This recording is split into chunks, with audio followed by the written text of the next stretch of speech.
प्रातस्मरामि हृदि संस्फुरदात्मतत्त्वम् सच्चित् सुखं परमहं सगतिं तुरीयम् यत्स्वप्नजागरसुषुप्तिमवैति नित्यम् तद्ब्रह्म निष्कलमहं न च भूतसङ्गः तपोभिक्षीणपापानां शान्तानां वीतरागिणाम् मुमुक्षूणामपेक्षोऽयम् आत्मबोधो विधीयते बोधोऽन्यसाधनेभ्यो हि साक्षान्मोक्षैकसाधनम् पाकस्य वह्निवज्ञानं विना मोक्षो न सिद्ध्यति।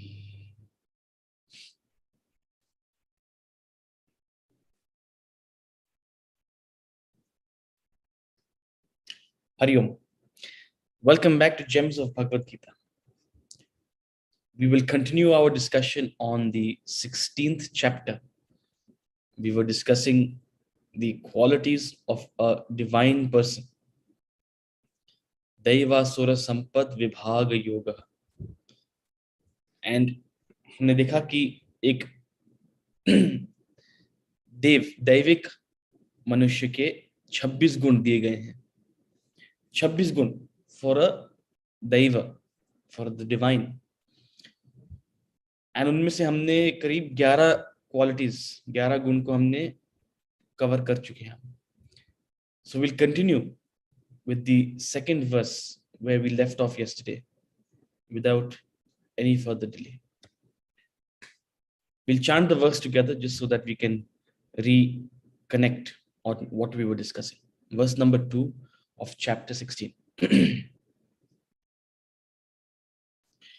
Ahimsa satyamakrodhah त्यागः शान्तिरुपैशुनम् दया भूतेष्वलो लुप्त्वम् मार्दवं ह्रीरचापलम्.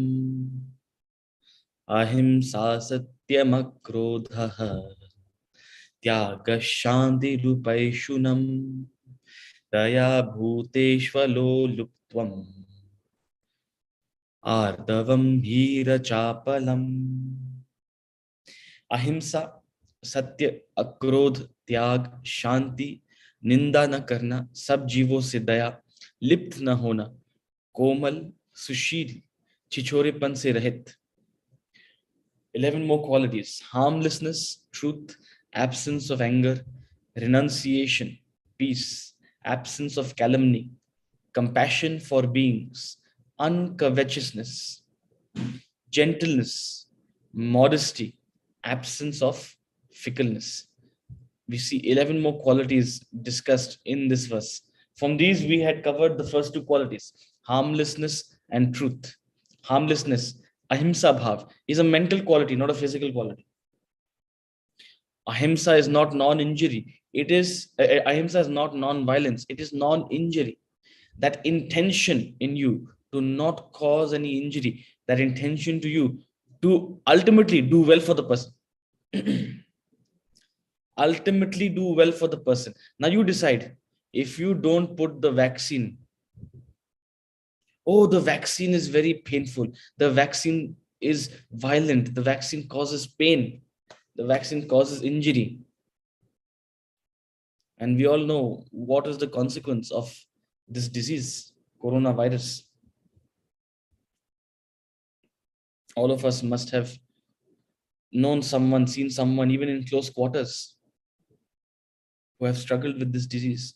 So this disease is deadly. Now you choose what injury, what hurt, what harm you want to choose. Do you want the pain of getting a vaccine, or the pain of possibly going through a terrible disease and possibly even facing a terrible eventuality? So it's ultimately, when someone makes you get the vaccine, it is causing you a temporary pain, as it were. It is temporarily violent, as it were. It is hurtful. For 2 days, you might get fever, and then it might pain, your arm might pain. So it is As such, it is violent if you really look at it. It is causing some pain. But ultimately, what is it doing for you? It is healing you. Ultimately, it is protecting you.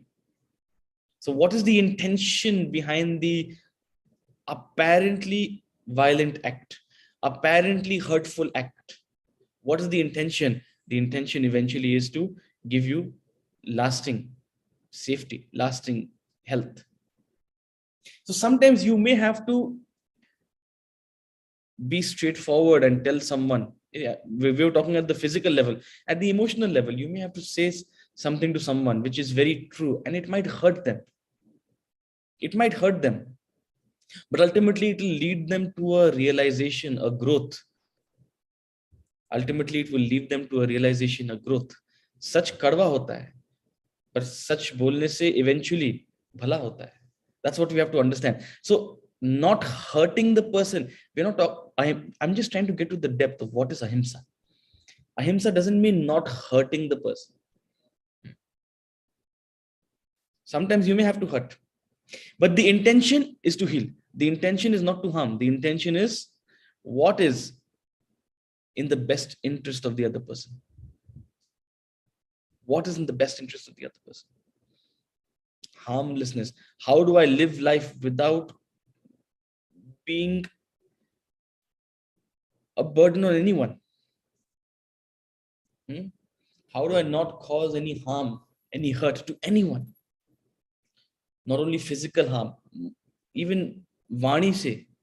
How do I speak? How do I speak? How do I think? Not causing hurt through thought. Not causing hurt through thought. The other person may not even know. See, at least physical activity may the other person knows you're hurting them. Even in Vani, even in speech, the other person will know you're hurting them. In thought also, the other person may not even know what you're thinking about them, but your resolve to not think negative of the other person, your resolve. When a negative thought comes, dismiss it. That is ahimsa. That is the true ahimsa. At the deepest level, when the other person doesn't even know whether you're thinking good or bad, whether you're thinking hurtful things about them, harmful things about them, derogatory things about them, dismissing all those thoughts. Ahimsa. Second quality we discussed yesterday was truth. Satyam. That firm alignment with truth. William Shakespeare कहते हैं, to thine own self be true, and it must follow as night does day. To thine own self be true, and it must follow as night does day. जैसे दिन के बाद रात आती है, which means what? Every day. दिन के बाद रात आती है, constantly. Just as night follows day, so must you follow the path of truth. To thine own self be true, and to thine own self be true. You don't have to go and prove to others that you are truthful. No, in your own conscience. In your own conscience, be true to yourself. Don't lie to yourself. Satya ke saath date rehna. That is the quality of a divine person. An asura will find ways to cut corners, and he'll delude himself also. He'll try to cheat others, and in the long run, he'll cheat himself also. He won't even know what is true. An asura is more concerned with getting what he wants, whatever be the means. So he'll lie to others, he'll cheat, he'll take the route of falsehood. But a divine person will stick by the truth. Absence of anger, the next quality. Absence of anger, akrodha. A divine person has absence of anger. What is anger? For those of us who haven't heard this before, what is anger? Some of you may even know it. Good time to revise. Fundamental concept. What is anger? Anger is a modification of your desire. Anger, क्रोध is a modification of your desire, of your इच्छा, of your कामना। जब कामना पूरी ना हो, कभी कुछ स्ट्रॉन्ग डिजायर हो, कुछ स्ट्रॉन्ग कामना हो और वो पूरी ना हो, आपके और आपकी कामना के बीच, आपके और आपके डिजायर के बीच कुछ आ जाए, कोई बैरियर आ जाए, तब गुस्सा आता है। जो भी खड़ा है आपके और आपके डिजायर के बीच में, उसके ऊपर आपको गुस्सा आता है।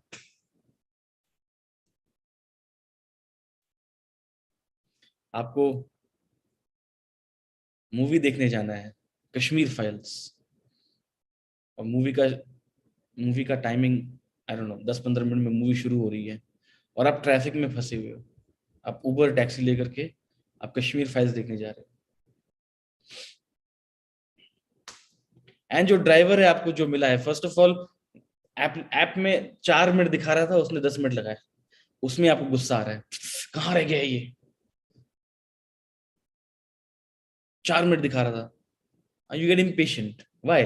बिकॉज आपकी डिजायर है कि आप मूवी हॉल तक पहुंचो समय पर। और क्या हो रहा है, ये उबर ड्राइवर जो है ये धीरे धीरे चला करके आ रहा है, या फिर जो भी हो, बेचारे ड्राइवर को पूरी तरह ब्लेम नहीं करते हैं। बट आपको क्या हो रहा है, आपको गुस्सा आ रहा है, क्यों? क्योंकि आपके और आपके मूवी के बीच ये ड्राइवर खड़ा है, और ये जितनी जल्दी आए, जितनी जल्दी गाड़ी चलाए, उससे या तो आपकी कामना पूरी होगी या तो अधूरी रहेगी, राइट? तो क्या होता है, एक तो आपको परेशानी हो रही है, 4 मिनट की बजाय 10 मिनट लगा दिए इसने, एंड देन व्हाट हैपेंस, आप गाड़ी में बैठते हो एंड महाशय अपनी स्पीड पे चला रहे हैं। हाँ, महाशय अपने स्पीड पे चला रहे हैं, सर जी थोड़ा जल्दी चलाइए, मूवी शुरू हो रही है। And is hard of hearing also, हाँ, बोलते हैं, हाँ क्या क्या कहा आपने, आप और भी जोर से बोलते हो, जल्दी चलाइए, मूवी मूवी का समय आ रहा है। अच्छा अच्छा अच्छा अच्छा अच्छा। हम्म। और फिर आप देखते हो कि ये कह दिया आपने, you told it, your movie is on, और फिर एक सिग्नल से क्रॉस कर रहे हो आप। हम्म, सर जी जल्दी चलाइए, जल्दी चलाइए, लाइट लग जाएगी तो 1 और मिनट यहाँ रुकना पड़ेगा, 2 और मिनट यहाँ रुकना पड़ेगा, और उनसे एक्सीलेटर दबाई नहीं जाती, वो अपनी स्पीड में चला रहे हैं। और क्या होता है, जैसे ही आप सिग्नल क्रॉस करने जा रहे हो, ग्रीन लाइट येलो लाइट बन जाती है, और आपका मन कहता है अरे निकल चलो, निकल चलो, निकल चलो, प्लीज मत निकलना, हाँ, don't break traffic rules, I am only telling you what is happening in your own mind. आपका मन कर रहा है अरे निकल चलो, नहीं तो रुकना पड़ेगा, और महाशय ठीक वहां ब्रेक लगा देते हैं और रुक जाते हैं सिग्नल पे। क्या होता है आपको, आपको इतना गुस्सा आता है, आप चिल्लाने लगते हो, भैया क्या हो रहा है, मैं तो मूवी के समय है। आप बेचारे के ऊपर, बेचारा बस जो भी हो, आप उसके ऊपर गुस्सा निकालते हो। क्यों आ रहा है गुस्सा आपको, वाई यू गेटिंग एंग्री? क्योंकि अपने डिजायर से आप अपनी डिजायर तक नहीं पहुंच सकते, जो आप चाह रहे हो वहां तक आप नहीं पहुंच सकते, उसके बीच में ये टैक्सी ड्राइवर खड़ा है, इसके ऊपर आपको गुस्सा आ रहा है। एक और बात, आपको गुस्सा तो किसी के ऊपर आता है, कई बार ऐसा होता है आपको गुस्सा किसी के ऊपर आता है पर आप दिखाते कहीं और, अक्सर ये होता है। हम्म, अक्सर ये होता है, गुस्सा आपको अपने बॉस के साथ आ रहा है, निकालते हो आप अपने बच्चों पर। हम्म, या फिर गुस्सा आपके बच्चों पर आ रहा है, निकालते हो आप अपने घर पे काम करने वाले पर। सो गुस्सा कहीं आता है पर हम निकालते कहीं और हैं। It's very important to understand क्या गुस्सा है, क्यों गुस्सा आ रहा है, किससे गुस्सा आ रहा है, और उसके पीछे डिजायर क्या है। Every all anger has a desire preceding it, what desire is getting interrupted, it's very important to understand that. It's very important. I'm telling you for your own diagnosis. You have to be your own doctor. You have to be your own doctor. What is the desire standing behind which is causing the anger? See, you can't suddenly say, okay, from today I won't be an angry person. It doesn't work like that. If you have too many desires, if you have, and no way in which you can fulfill all of them, if and your lifestyle also adds to it. आपको movie पहुंचना है 15 minute में, और यहाँ से आपकी movie hall 25 minute दूर है, 25 मिनट अगर दूर है तो 1 घंटे पहले निकलो, 1 घंटे पहले निकलो।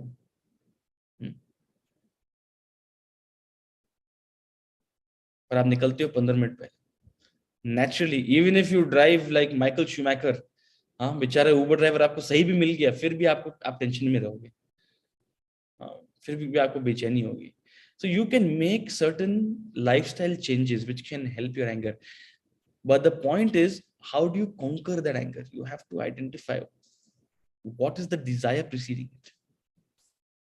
What is the desire preceding it? And to address that desire, what changes can I make in my lifestyle? That is temporary change. And what changes do I have to make in my personality? That is permanent change. Both ways.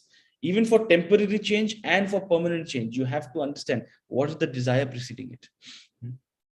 What is the desire preceding it? So absence of anger, one who has completely regulated, moderated, controlled his desires. जितनी आप में unfulfilled desires हैं, उतनी anger की संभावना है आप में।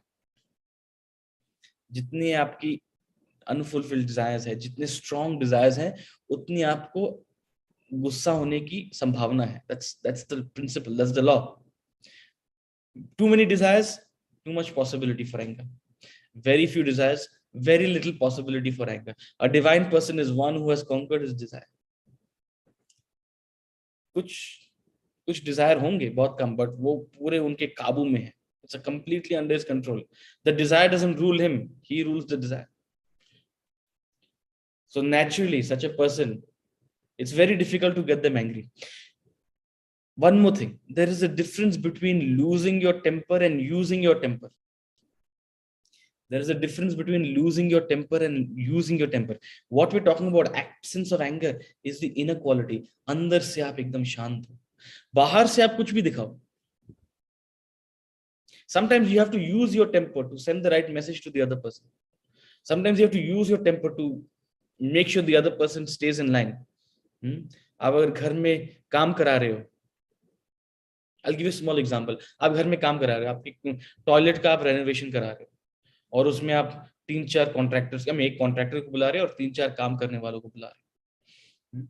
How do you make sure you don't lose your temper? You plan your activity, you start well in time. अगर आपके पास 10 दिनों की टाइमलाइन है, आप 15 दिन लेकर के चलो. These are understandings you have to take so that you don't lose your temper. But at the same time, when the contractor is doing the job, when the plumber or whatever tile wala is doing the job, you may have to use your temper. Otherwise they'll take you for granted, they'll be lackadaisical about it. Sometimes you have to be very, very firm and very straightforward. Sometimes you even may have to pretend to get angry. So in dealing with people, in dealing with others, in dealing with your own children, sometimes you may have to show anger. But what is happening within? Are you actually angry? Are you losing your sense of calm? See, when you use your temper, you say exactly what you want to say. You don't speak beyond what you wish to speak. When you lose your temper, when you lose your anger, that's when you end up saying hurtful things which you didn't want to say, you regret later. So there's a difference between losing your temper, jahan aap andar se gussa ho, and using your temper, jahan andar se to shant ho, par bahar se aap it's like an act, you're putting up an act. And sometimes it's important. I'm not saying all the time it's important. So absence of anger, we're talking about this inner quality. The next quality of a divine person, tyaga, a beautiful quality of a spiritually evolved person. He lives in the spirit of tyaga. What is tyag? One of the most misunderstood qualities in the world. One of the most misunderstood qualities. Barely anybody understands this. Tyag, renunciation. Chapter 18 mein, he'll give the definition of what is tyag, what is sattvic tyag, what is rajasic tyag, what is tamasic tyag. What is sattvic tyag, what is rajasic tyag, what is tamasic tyag. But we'll come to that, we'll explain in detail. Right now, what is this quality of tyaga? See, most people, Most people fall into two extremes. Most people fall into two extremes. One person lives a completely indulgent, sensual life, no checks and balances, no control over their desires. जो मन करे, मन मर्जियां, मन मर्जियां. Movie देखी होगी आपने, बहुत अच्छी मूवी है, देखिएगा जरूर. मन मर्जियां, जो भी मन चाहे, वो मन चले होते हैं, वो मन चले होते हैं. Completely sensual, completely indulgent, no checks and balances. The other are forcefully abstinent. They deny themselves the pleasures of the world. They deny themselves the pleasures of the world. Neither is right. Neither is right. What is tyag? What is tyag? See, you have vasanas, you have a personality, you have desires. You can't drop them overnight. It's not so simple. If you think the spiritual path is so simple, think again. If you simply think, okay, from today I'll become a tyagi, I'll drop all my desires and live a very composed and a life of solace, it won't work. It won't work.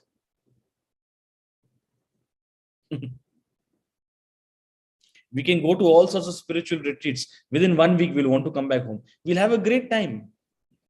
We'll have a great time, but within 1 week, we'll want to come back home. आप जाओगे Vedanta academy, आप जाओगे Gita academy, आप जाओगे Isha foundation, आप जाओगे जहां जाओगे, वहां बहुत अच्छा लगेगा 4 दिन 5 दिन के लिए. But eventually you'll want to come back home. You'll want to come back to those parathes and butter and sabjis and all sorts of, whatever the life you live, chole bhature. Ultimately, your desires will catch up with you. You'll want to come back to that talk of work and business and this and that.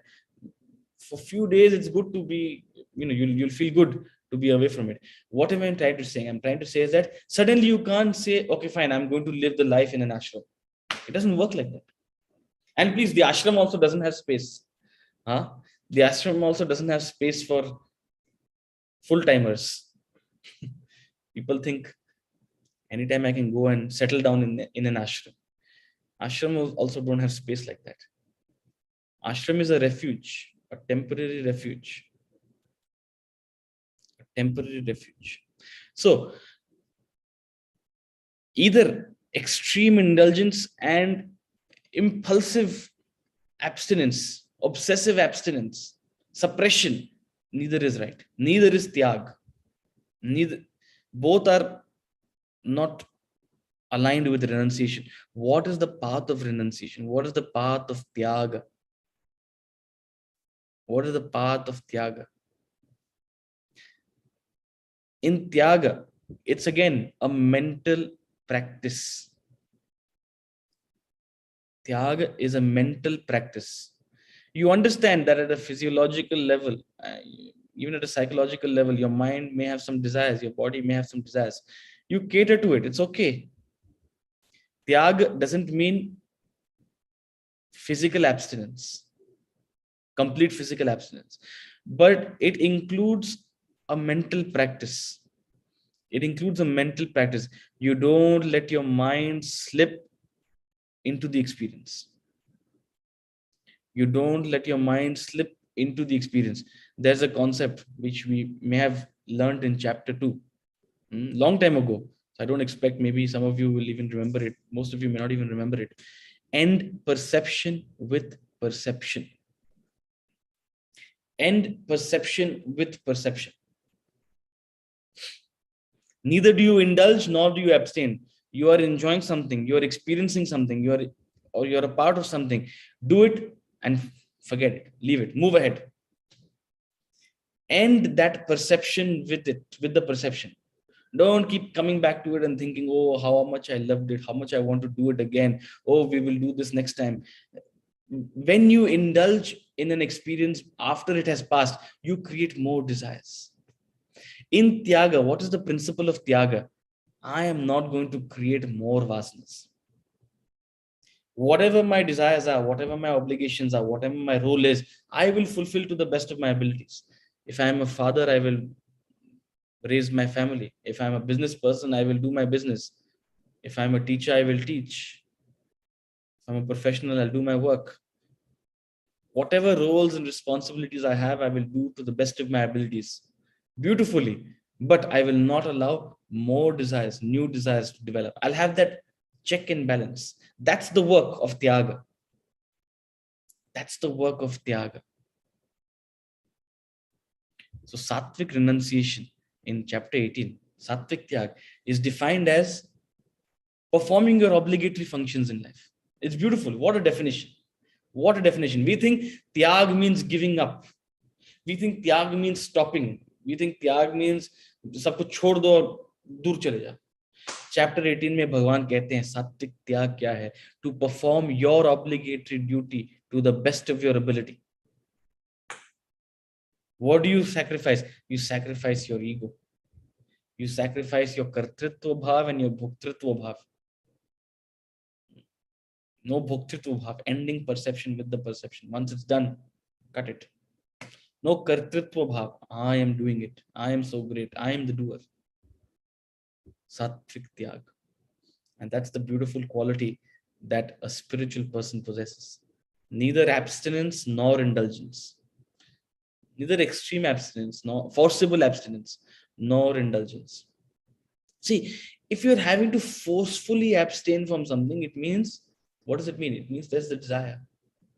It means there's still work to be done. Which doesn't mean you go out and indulge all out. You have to regulate, you have to moderate. But ultimately, this is a practice of the mind, not a practice of the body. It's not a physical practice, tyag.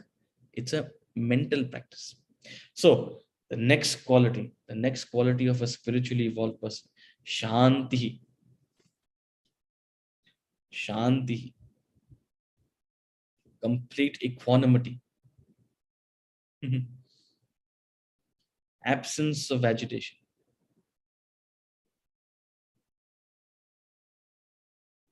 What is agitation? We'll come to shanti. What is agitation? Agitation is the disturbance in the mind created by unfulfilled desires. Agitation is disturbance in the mind created by unfulfilled desires. Jitne aapke unfulfilled desires hain, unfulfilled thoughts hain, those will keep circling around and around in your mind. They'll create agitation. So the more your desires, the more agitated you are. See, there's nothing right or wrong about this. Please, again, people think, okay, desires are bad, desires are wrong. It's not about right or wrong. Everybody's at their own level. I'm only diagnosing. We have to look at desires not as right or wrong, good or bad, but as a doctor sees a disease, how to remove it. That's the only thing. How to remove it. To gain back health, how to remove disease. To gain back spiritual health, how to remove desire. But the extent to which you have desires, the extent to which you have unfulfilled desires, to that extent you will be always on the edge, agitated, worried, stressed. As your desires reduce, your level of agitations reduce. But as I said again, because people will say, you can't just give up your desire. It's not a very simple thing. Okay, from today, I am following the spiritual path. I am going to give up all my desires. I am going to become a peaceful person, a shanti. You have to go through the process. You have to go through the process. And as your desires reduce, with knowledge, with the spiritual practices, see, I'm just going to recap. What is the purpose of our spiritual practices? Karma, bhakti, jnana. What is the purpose of our spiritual practices? What all we have discussed in these last several chapters? We've discussed karma yoga, we've discussed bhakti yoga, we've discussed jnana yoga, we've discussed the 35 qualities of a bhakta, we've discussed the 20 qualities of a jnani, we discussed one whole chapter on karma. All these three are, broadly speaking, the spiritual practices for our body, mind, and intellect. And what do they do? Karma yoga. See, first of all, the only reason we separate them for our understanding. You can't do karma without bhakti. You can't do karma without jnana. Jnana is what makes your karma perfect. Jnana is what makes your karma perfect. So people think, oh, I can do karma yoga without bhakti yoga. No, we only separate them for your understanding, to understand what is karma, what is bhakti, what is jnanam. While your body is executing karma, your mind is attuned to bhakti and your intellect is aligned to jnanam. That's how it works. So what do these desires, what do these spiritual disciplines do? They help reduce the quantity of your desires. They improve the quality of your desires from selfish to unselfish. And they shift the direction of your desires from mundane, worldly desires to spiritual desires. The desire for evolution, the desire for liberation, the desire for moksha. So over a period of time, when you dedicate yourself to these spiritual practices, your desires reduce in quantity, they improve in quality, and you become a peaceful person. There's no shortcut to peace. I'm sorry. There's no shortcut to peace. This is the process.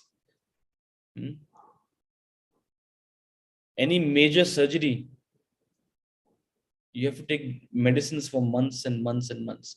This is perhaps the most major surgery of your life. This is the most major surgery of your life. You think the medicines will be just one pill? Karma, bhakti, jnana are the medicines. You will have to perform them. You'll have to take them for over a period of time, for years. But you will see change. Small incremental change. See, what was the point of going to an ashram? In the ashram, the idea of an ashram is you learn the process so that after outside the ashram, you can do it yourself. But in the ashram, you learn the process. When you follow the schedule in an ashram, even if you come to the Gita Academy, what is it? Early in the morning, we'll wake up 4 o'clock, 4:15, and we'll do jnanam, self-study, swadhyaya. After that, we'll get into exercise. We'll go for a morning walk up the hill, go for a jog, we'll do some exercise. Physical fitness, an essential aspect of karma. Keeping your body fit is an essential aspect of karma. In chapter 3, he says, without a fit body, you cannot do karma.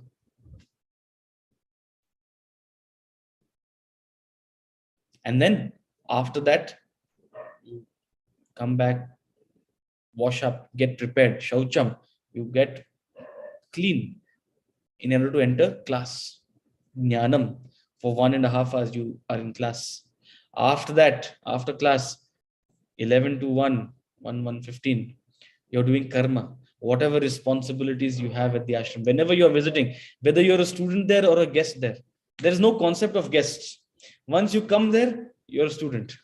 And what does that mean? Everybody is a student there. Everybody has roles and responsibilities. There's no one to come and the ashram, any ashram, it needs everybody to contribute, whatever work. Some people may contribute in the kitchen. Some people may contribute in the garden. Some people may contribute in some other process. Maybe there's some construction going on. Maybe put in your hand, help out there. I don't know. Maybe there's some beautification going on. Maybe there's some painting needed. Whatever, it could be anything. But dedicating your 2.5 hours to that service, karma, playing your part, doing your bit. Some people, I can't expect, if my grandmother goes to the ashram, I can't expect her to do painting. Maybe I'll expect, I don't know, she'll do something while sitting down. Maybe she'll help chop some vegetables for lunch. Whatever you are capable of doing, whatever you're designed to do, whatever you're inclined to do, doing it in the spirit of service and sacrifice, that is karma. And thereafter you eat timely in a disciplined manner. You take an afternoon nap, then you come back in the late afternoon, You do some, uh, there's some bhajans practice or some chanting practice. That's an element of bhakti. And then in the evening, there's group discussion, or there's another class. Again, jnanam. And after jnanam, there is an element of bhakti. After all the high five discussion, where you think you are Swami Vivekananda, you're brought back to reality. You're brought back to a sense of surrender through bhakti, through bhajans. See, I still remember when I was in the ashram, one of the best experiences. You're so inspired after the class. People think jnana and bhakti are separate things, but they haven't experienced it. When you are discussing this knowledge in group discussion, and you're thinking and you're trying to give your perspective and you're trying to hear others, and there's a lot of activity in your intellect, and it's very inspiring when you're discussing this knowledge. You become very contemplative, you become very reflective. And after that, in that contemplative, reflected mood, you go and sing bhajans. You go and sing the great praises of the Lord. Incredible experience. The best way to do bhakti is while in the inspired state of jnanam. Very beautiful. So after the group discussion, you do bhakti, you do bhajans for half an hour, 45 minutes, whatever. And then you eat dinner and then you go to sleep. Achha, no, in the evening, I think there is another group discussion or some informal discussion. Point is, when you're in an ashram, idea is to cover all three disciplines, broadly speaking.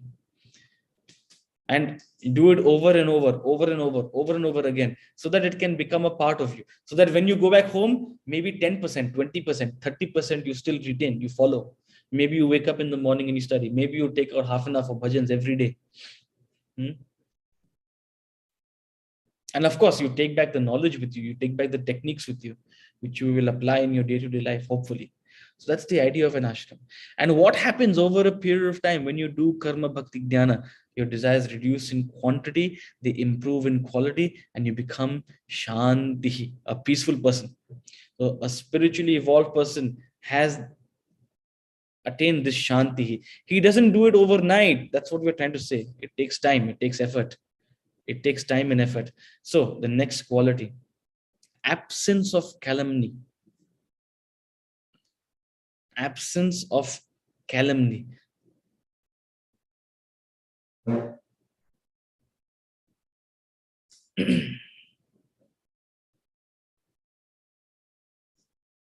Absence of calumny. Not दूसरों की निंदा न करना. See, you may have experienced it. It's almost pleasurable, temporarily, to say something ill about another person, to criticize another person, to pass a comment on another person. It almost feeds your ego. That's the pleasure. The pleasure you experience in criticizing another and bringing down another is giving your ego a boost. That's all it happens. But a spiritually evolved person, a person on the spiritual path, is not interested in catering to his ego. He's not interested in simply catering to his ego. He is least interested in criticizing. If he has to give feedback to someone, he'll give them constructive feedback. If there's something bad about someone, if there's a bad quality, he'll give them constructive feedback. But talking ill of another person, just for the sake of getting some egoistic kick. A spiritual person is focused on his own evolution. He doesn't have time to talk about others. There's so much good in the worst of us, and so much bad in the best of us. There's so much good in the worst of us. In the worst of human beings, there's such good qualities. In the best of human beings, there's such bad qualities. Some qualities are very bad. In a very good person, there may be some bad qualities. In a very bad person, there may be some very inspiring qualities. That it ill behooves us to talk about the rest of us. It doesn't help us at all. It's not in line with our goal, to talk about others. You're usually just satisfying some negative feeling in you when you are criticizing others, when you are demeaning others. Either there's some jealousy which you are satisfying with that criticism.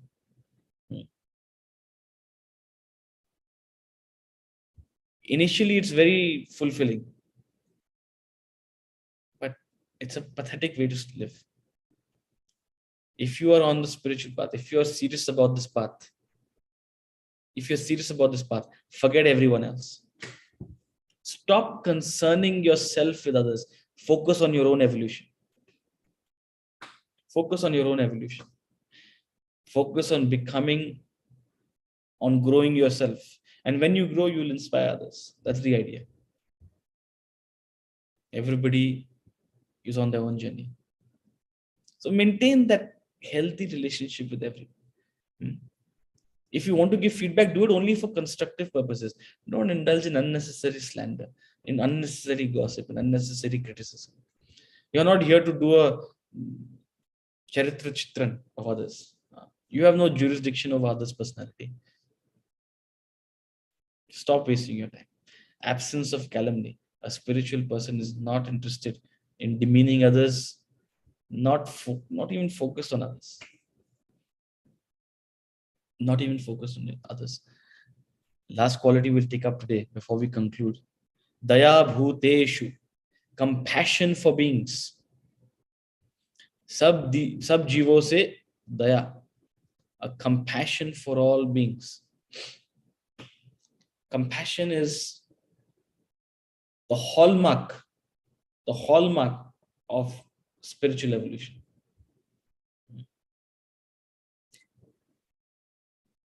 It's an essential quality of a bhakta. If you are a bhakta but lack compassion, you are not a bhakta. You claim to be a bhakta but you lack compassion, you're not a bhakta. But we think compassion is something only to do with emotion. No, compassion is not pity. Compassion is not a weak emotion. It's not an impulsive emotion of pity. Please learn to distinguish. Even in compassion, there is an intellect. The intellect works with the mind to identify, to relate, to simply be aware of another person's situation. And the tendency to be kind, the tendency to, first of all, acknowledge what another person is going through, what another being is going through. Even if you can't help, you may not be in a position to help. I don't know. But to just be conscious of what another person is going through.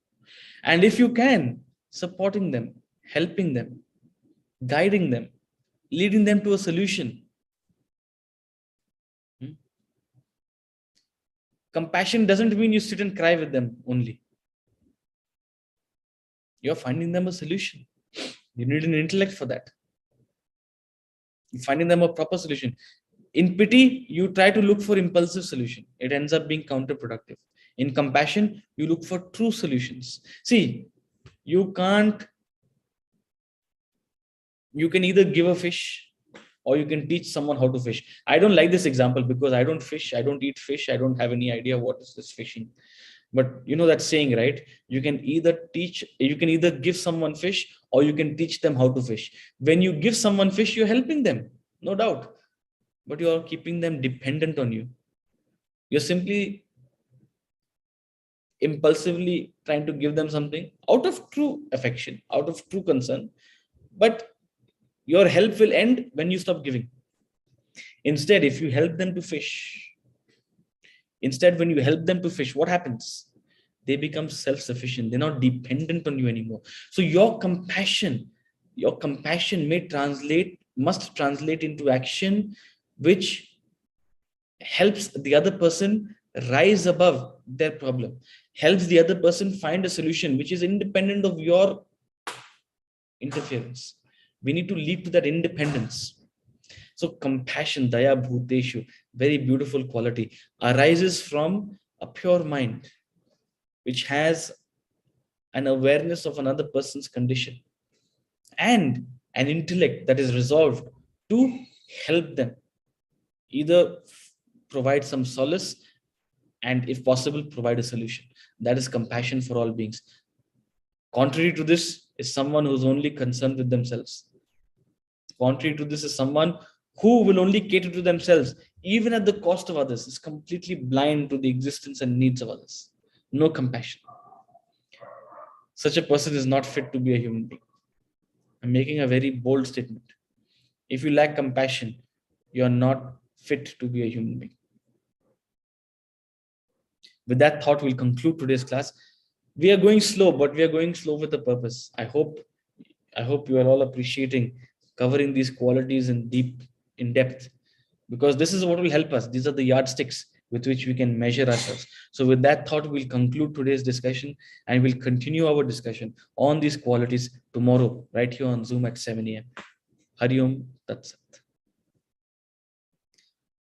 Om Purnamada Purnamidam Purnat Purnamudachyate Purnasya Purnamadaya Purnamevavashishyate.